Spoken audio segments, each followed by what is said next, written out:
Okay, welcome to Shri Gautam news ప్రేక్షకులకు నమస్కారం. ఈనాటి విద్యా వార్తల్లోని ముఖ్యాంశాలు. గ్రూప్ 2 పరీక్ష నేడే, ఏపీపీఎస్సీ ప్రకటన భగ్గుమంటున్న నిరుద్యోగులు. విశాఖతో పాటు పలు చోట్ల నిరసనలు, ప్రభుత్వ వైఖరితో గందరగోళం, గ్రాడ్యుయేట్ ఎన్నికల లబ్ధి కోసం టీడీపీ ప్రయత్నం అని చెప్పి ఇక్కడ రాసింది. మనం రాత్రి చూసాం, విశాఖలో చాలామంది విద్యార్థులు రోడ్ల మీదకి వచ్చి పాపం వాళ్ళు ఆర్తనాదాలు చేస్తున్నారు, ఇబ్బంది పడుతున్నారు, వాళ్ళ బాధల్ని రోడ్డు మీదకి వచ్చి వ్యక్తపరుస్తున్నారు. పరిస్థితి అలాగా రాత్రి మనం చూడటం జరిగింది. అయితే ఇక్కడ ఏంటి పరిస్థితి, ఇది గతంలో ఏముంది, గతంలో నోటిఫికేషన్ వచ్చినప్పుడు జరిగిన పరిణామాలు ఏంటి, ఇప్పుడు ప్రస్తుతం వీళ్ళు ఎదుర్కొంటున్నటువంటి ఇబ్బందులు ఏంటి అనేవన్నీ కూడా క్లియర్గా దాని గురించి డిస్కషన్ చేస్తున్నారు. చేస్తేనే మనం చూడగలుగుతాం దాంట్లో.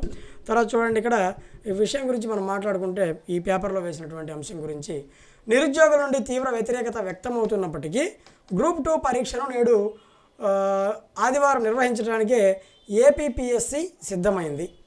ఈ మేరకు శనివారం సాయంత్రం అధికారికంగా ప్రకటించింది. శనివారం మధ్యాహ్నం వరకు కూడా పరీక్ష ఉంటుందో ఉండదో అన్న సందిగ్ధత కొనసాగింది. టీడీపీ నేతలతో జరిగిన టెలికాన్ఫరెన్స్లో ముఖ్యమంత్రి చంద్రబాబు నాయుడు కూడా ఈ విషయాన్ని ప్రస్తావించారని, పరీక్షను వాయిదా వేయాలని ఏపీపీఎస్సీకి సూచించినట్లు ఆయన స్వయంగా చెప్పారని మీడియాలో వార్తలు వచ్చాయి. ఎమ్మెల్సీ ఎన్నికల బరిలో ఉన్న టీడీపీ అభ్యర్థులు తమ చొరవతో పరీక్ష వాయిదా పడింది అంటూ సోషల్ మీడియాలో విస్తృతంగా ప్రచారం చేసుకున్నారు. దీంతో ఆదివారం పరీక్ష జరగదు అన్న అభిప్రాయమే రాష్ట్ర వ్యాప్తంగా గ్రూప్ 2 అభ్యర్థుల్లో ఉండింది. కానీ సడన్గా ఏపీపీఎస్సీ పరీక్ష ఆపబోము, పరీక్ష నిర్వహించేదని చెప్పిన తర్వాతే రాత్రి ఇవన్నీ కూడా గోడ అంతా జరిగింది. ఏది ఏమైనప్పటికీ ఈరోజు చాలామంది విద్యార్థులు ఏపీపీఎస్సీ ఎగ్జామ్స్ అనేది రాయబోతున్నారు. అది మరి విషయం దాని గురించి. తర్వాత మొత్తం మీద 30 కేంద్రాల్లో 9,993 మంది అభ్యర్థులు హాజరు కానున్నారు. ఆయా కేంద్రాల వద్ద 144 సెక్షన్ కూడా అమల్లో ఉంటుందని పోలీసులు చెప్పారు. జిరాక్స్ దుకాణాలను మూసివేసేలా చర్యలు చేపట్టారు. సీసీ కెమెరాల నిఘా నీడలో పరీక్షలు జరగబోతున్నాయి. ఉదయం 10 గంటల నుంచి మధ్యాహ్నం 12:30 వరకు పేపర్ 1 రాత పరీక్ష, మధ్యాహ్నం 3 నుంచి 5:30 వరకు పేపర్ 2 పరీక్ష జరగబోతుంది. అయితే అరగంట ముందుగానే హాజరు కావాలని గ్రేస్ పీరియడ్ 15 నిమిషాలు ఉంటుందన్నారు. ఉదయం 9:45 మధ్యాహ్నం 2:45 తర్వాత పరీక్షా కేంద్రాలకి అభ్యర్థులను అనుమతించబోతున్నారని చెప్పారు. అయితే ఏప్రిల్ 29న మైక్ వస్తుందండి, ఇదే ఆడియో ఇన్పుట్ క్యాప్చర్ మైక్ వస్తుంది. ఇది మైకే అండి. మార్చి 16 వరకు దరఖాస్తులు. దేశవ్యాప్తంగా వచ్చే విద్యా సంవత్సరం 2025-26లో 4 ఏళ్ల ఇంటిగ్రేటెడ్ బీఈడి కోర్సుల్లో ప్రవేశానికి నేషనల్ కామన్ ఎంట్రన్స్ టెస్ట్ ఏదైతే సెట్ ఉందో దాన్ని ఏప్రిల్ 29 నిర్వహించబోతున్నారు. ఈ మేరకు జాతీయ ఉపాధ్యాయ విద్యా మండలి నోటిఫికేషన్ జారీ చేసింది. దీనికోసం మార్చి 16 వరకు దరఖాస్తు చేసుకోవచ్చని తెలిపింది. ఈ పరీక్షను తెలుగు సహా 13 భాషల్లో నిర్వహిస్తారు. స్కోర్ ఆధారంగా దేశవ్యాప్తంగా 64 విద్యా సంస్థల్లో ప్రవేశాలు కల్పిస్తారు. అందులో ఐఐటీలు, ఎన్ఐటీలు, కేంద్రీయ వర్సిటీలు, రీజనల్ ఇన్స్టిట్యూట్ ఆఫ్ ఎడ్యుకేషన్ కూడా ఉన్నాయి. ఇస్రో నుంచి యువికా 2025కు ఆహ్వానం, రేపటి నుంచి రిజిస్ట్రేషన్లు. ఏప్రిల్ 29 ఎన్సెట్, మార్చి 16 నుంచి దరఖాస్తులు. ఎన్ఈపీని రాష్ట్రంలో అనుమతించేదే లేదు, తమిళనాడు సీఎం స్టాలిన్. పాఠశాలలో ఈగల్ క్లబ్ల ఏర్పాటు, మార్గదర్శకాలు జారీ చేసిన విద్యాశాఖ. గురుకులాల్లో 5 ఇంటర్ ప్రవేశాలకు దరఖాస్తు. గురుకులాల్లో 5వ తరగతి మరియు ఇంటర్ తరగతి ప్రవేశాలకు దరఖాస్తు చేసుకోవాలని చెప్పి సూచించడం జరిగింది. తర్వాత ఎలా చదువుతున్నారు, ఎన్ని రోజులు బడికి వెళ్ళారు, విద్యార్థుల సమాచారం అంతా తల్లిదండ్రులు సెల్ ఫోన్లోనే తెలుసుకోవచ్చు. సమగ్ర యాప్ రూపొందిస్తున్న విద్యాశాఖ. ఈ విషయాన్ని మనం ఖచ్చితంగా మెచ్చుకోవాలి. ఎందుకు అంటే పిల్లలు ఎలా చదువుతున్నారు, ఎన్ని రోజులు హాజరయ్యారు, ఇలాంటి విషయాల్ని తల్లిదండ్రులు సెల్ ఫోన్లో తెలుసుకునేటటువంటి వెసులుబాటు తీసుకురావడం నిజంగా చాలా అభినందనీయము, ఆహ్వానించదగ్గ విషయం.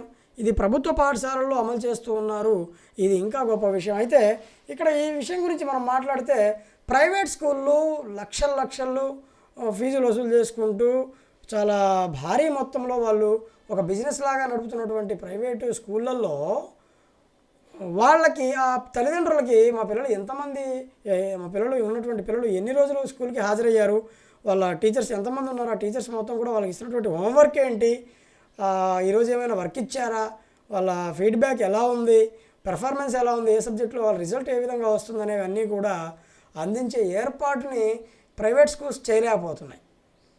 ఫీజులు తీసుకుంటూనే ఉన్నారు, బాగా భారీ మొత్తంలో వాళ్ళ వ్యాపారాలు జరుగుతూనే ఉన్నాయి, బాగానే సంపాదించుకుంటున్నారు. కానీ ఒక యాప్ పెట్టి ఆ యాప్లో ఎంతవరకు వాళ్ళు అందిస్తున్నటువంటి సమాచారం అంతా కూడా పేరెంట్స్కి అందించే ప్రయత్నం చేయలేకపోతున్నారు. కనీసం వెహికల్స్ ఉంటే వెహికల్ ఎక్కడ దాకా వచ్చింది అనేది కూడా వాళ్ళు చేయలేకపోతున్నటువంటి పరిస్థితి ప్రైవేట్ స్కూళ్ళలో మనం చూస్తూనే ఉన్నాం. సరే, మన విద్యా వ్యవస్థలో ఉంది. శ్రీ గౌతమి విద్యా సంస్థల్లో ఒక వెబ్సైట్ అనేది డిజైన్ చేసి అందులో అన్ని సమగ్ర ఇన్ఫర్మేషన్ అంతా కూడా ఉంది. త్వరలో మంది కూడా యాప్ కూడా రాబోతుంది. మన వరకు ఓకే, కానీ మిగతా విద్యా సంస్థల పరిస్థితి ఏంటి? చాలా గురించి మనం మాట్లాడితే ఎక్కడ కూడా యాప్లో ప్రైవేటు విద్యా సంస్థలు ఉంటే ఎంత బెనిఫిట్ జరుగుతుంది పేరెంట్స్కి అనేది చూడాలి మనం. సరే, మొత్తానికి ప్రభుత్వం నుంచి రావడం చాలా గొప్ప విషయం. విద్యార్థికి సెపరేట్ ఐడి, టీచర్కి సెపరేట్ ఐడి. తర్వాత గాది శ్రీనివాసులు నాయకుడికి ఏఎస్జేఎఫ్ మద్దతు. మళ్ళీ ఒక ఏడాదికి బీఈడి ఎంఈడి 2026-27 విద్యా సంవత్సరం నుంచి అమలు. ప్రవేశ పరీక్ష నిర్వహణ బాధ్యత ఎన్టీఏకు. జాతీయ ఉపాధ్యాయ విద్యామండలి ప్రతిపాదనలు.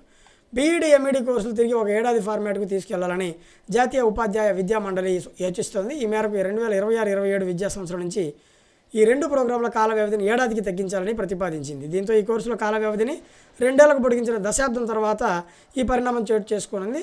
ఎన్సిటిఈ వెబ్సైట్లో ఉంచిన ముసాయిదా పాలసీపై మార్చి 8 వరకు ప్రజల అభిప్రాయాలు తీసుకోబోతోంది. హాల్ టికెట్తో నేరుగా పరీక్షకు.